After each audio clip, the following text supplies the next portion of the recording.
언약이라 이러죠. 그래서 오늘 읽은 말씀은 모압 언약의 한 부분이라 이렇게 성경을 이해하실 때 여러분들이 이해하시면 되겠습니다.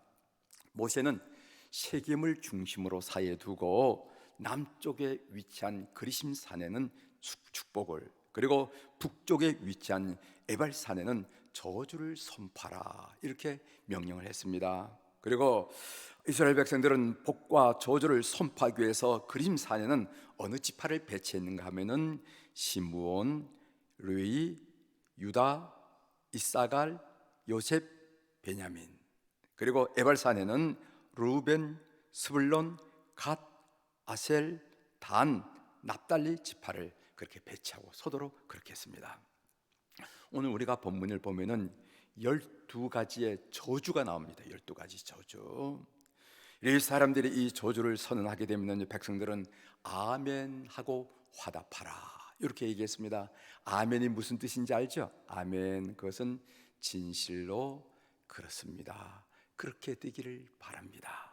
아멘이란 뜻은, 아멘은요, 아랍 사람도 뭐나 아멘, 이스라엘 사람도 아멘, 미국 사람도 아멘, 다 아멘 동일해요. 그 말이 무슨 말인가 하면은 그렇습니다, 그렇게 되기를 바랍니다. 다시 말씀드리면 지금 선포된 말씀의 합법성, 정당성, 유효성을 내가 인정하고 받아들인다 하는 그런 말이에요. 조금 어려운 말이죠. 그 말씀의 합법성 그리고 정당성, 유효성을 내가 믿습니다, 받아들입니다 하는 의미로 아멘 이렇게 고백을 한다는 거죠. 그들이 선언할 저주 몇 가지를 우리가 한번 예를 들어 보겠습니다. 먼저 이 사회적 약자에 대한 관심이 많이 있어요. 제가 지난번에 신명기에 말씀드렸죠. 이 세상에 여러 가지 함무라비 법전도 비롯해서 여러 가지 법전이 있고 성경의 법전을 비교해보면 특별한 것이 뭐냐면은 그런 법전들은 다 강자의 입장에서 만들어졌는데 성경은 늘 약자의 입장에서 만들어졌다. 우리는 그렇게 해서 하나님의 시선이 약자에게 가 있다 하는 말씀을 여러분들이 드렸죠. 자, 그러면 한번 보겠습니다. 사회적 약자에 대한 관심 18절 한번 읽어보겠습니다. 맹인에게 시작.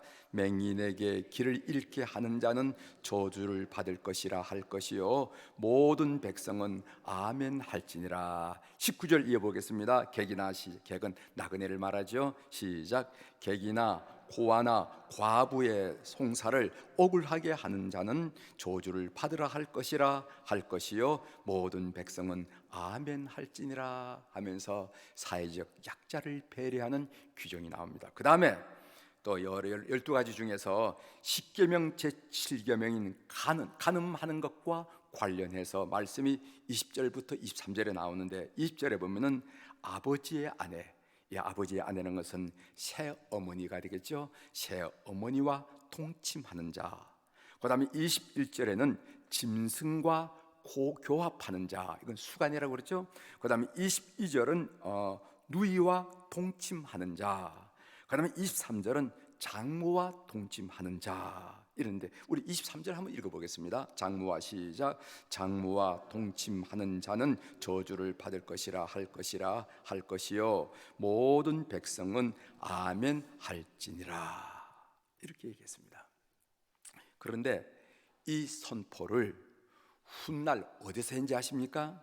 지금 모세가 모압에서 너희들 가나안 땅에 들어가면 이렇게 선포해라. 그리심산에 어떤 지파를 놓고 그리고 에발산에 어떤 지파를 해라 하는데 그 한 사건이 훗날에 나오는데 훗날 어디서 일어났냐면은 가나안 점령 전쟁 때 여리고성 전투와 아이성 전투를 끝난 다음에 여호수아 8장, 여호수아 6장에는 여리고성, 7장에는 아이성, 그리고 8장에 실제로 일어났습니다. 그 부분을 한번 제가 여러분들이 읽어드리겠습니다.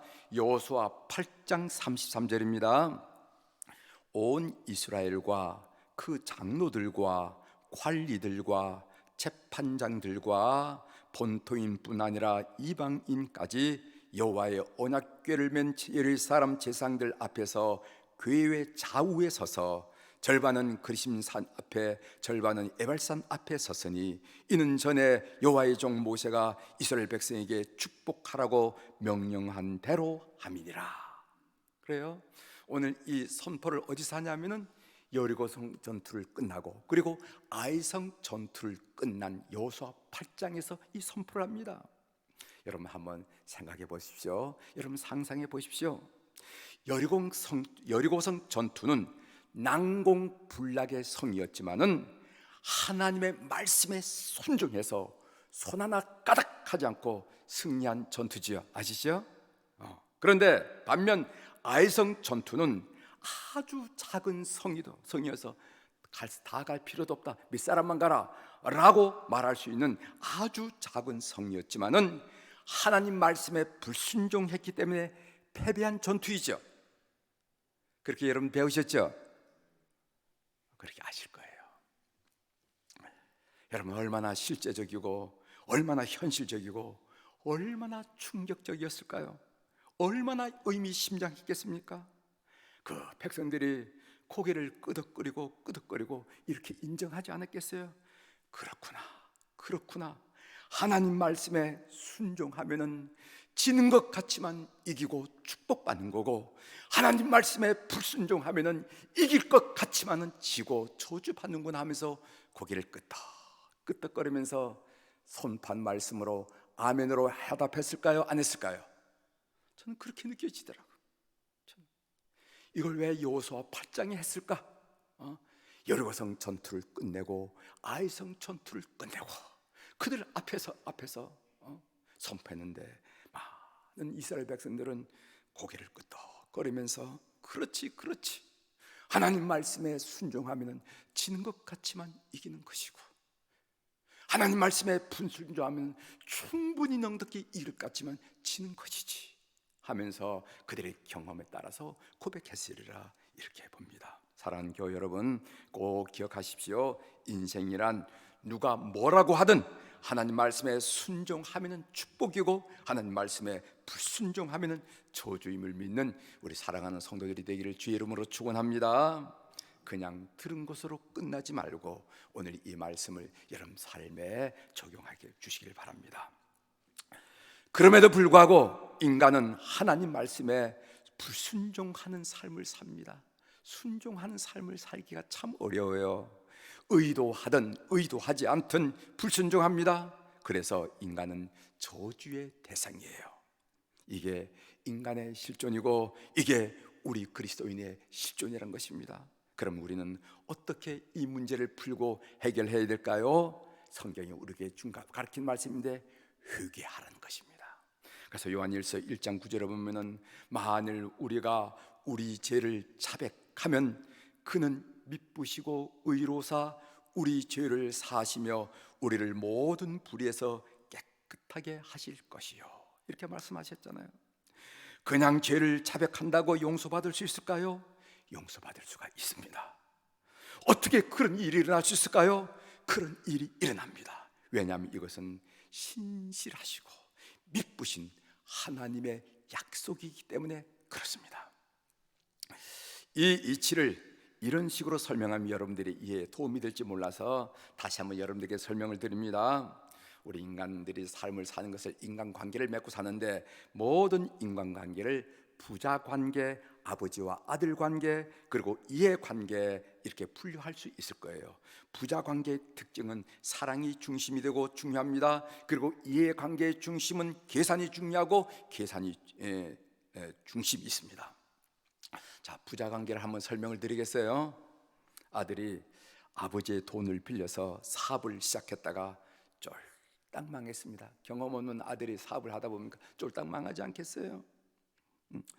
아들은 아버지의 돈을 갚아보려고 알거든. 우리 아버지가 어떻게 이 돈을 버는지 알기 때문에 아버지 돈을 갚아보려고 어린 자식을 데리고 고생했지만은 결국 갚을 수 없는 현실을 인정할 수밖에 없었답니다.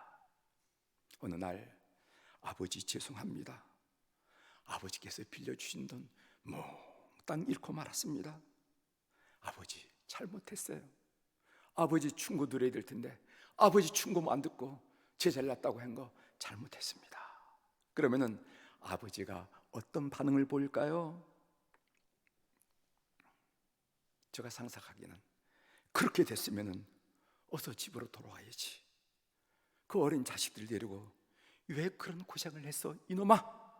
아마 이렇게 반응을 보였으리라 이렇게 여기십니다.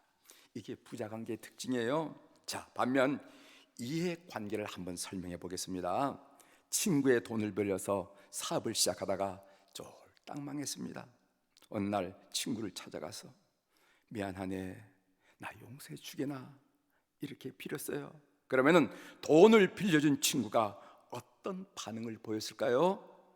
이 친구야, 그런 말 하지 말고 이자는 그만두더라도 본전은 들고 그 얘기를 해야지. 용서는 무슨 용서야? 이렇게 반응을 보이지 않았겠어요? 그렇죠? 이해관계라. 그런데 하나님과 우리 사이는 부자 관계가 만들어졌습니다. 요한복음 1장 12절에 보면은 영접하는 자 곧 그 이름을 믿는 자들에게는 하나님의 무엇이 되는 권세를 주셨다고요? 자녀가 되는 권세를 주셨으니. 우리가 하나님과 자녀가 됐다는 겁니다. 우리가 잘나서가 아니에요. 우리가 똑똑해서가 아니에요. 예수 그리스도 말미암아. 영접하는 자라는 것은, 영접하는 자가 누구냐면 예수 그리스도를 영접하는 거죠. 예수 그리스도를 영접하는 자는 하나님의 자녀가 되는 권세를 주셨다는 겁니다. 그래서 잘못했어요, 저 또 실수했네요, 제가 이렇게 부족합니다, 이렇게 하나님 앞에 겸손히 고백하면 용서받을 줄 믿으시는 여러분이 되시길 바랍니다. 이런 용서받는 은총에 오늘 하루를 살아가는 우리 교우들 삶 속에 풍성하기를 주의 이름으로 축원합니다.